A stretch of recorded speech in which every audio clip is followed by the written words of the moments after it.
So guys, তোমাদের জানি আমি এখন দিদিবাড়িতে এসেছি ঘুরু ঘুরু করতে। তো রান্নার ডিপার্টমেন্টটা আমার এখানে, আর বাকি কাজগুলো সব দিদি করছে। দিদি সব কাজ বাজ কমপ্লিট হয়ে গেছে, আর এদিকে আমার রান্নাও কমপ্লিট হয়ে গেছে, প্রায় 1:30 মনে হয় বাজে। আর আমার মেয়েকে দেখো, দেখা যাচ্ছে ছ্যাঁচড়ার মতো লাগছে এখানে দাঁড়িয়ে দাঁড়িয়ে কী করছে, দাঁতটা পড়ে গেছে, কেমন যেন লাগছে। পড়ে যাবি, এগুলো কিন্তু ইসে করে আমার পড়ে যাবি সর। তো আজকে আমার রান্না হয়েছে, দেখো আমি ফার্স্ট টাইম আজকে পাবদা মাছ রান্না করলাম। ক্যামেরাটা উল্টো দিয়ে গেছে,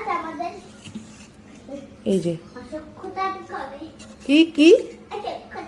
আর এটা হচ্ছে বাচ্চার জন্য রেখে দিয়েছি, বাচ্চাগুলো খাবে।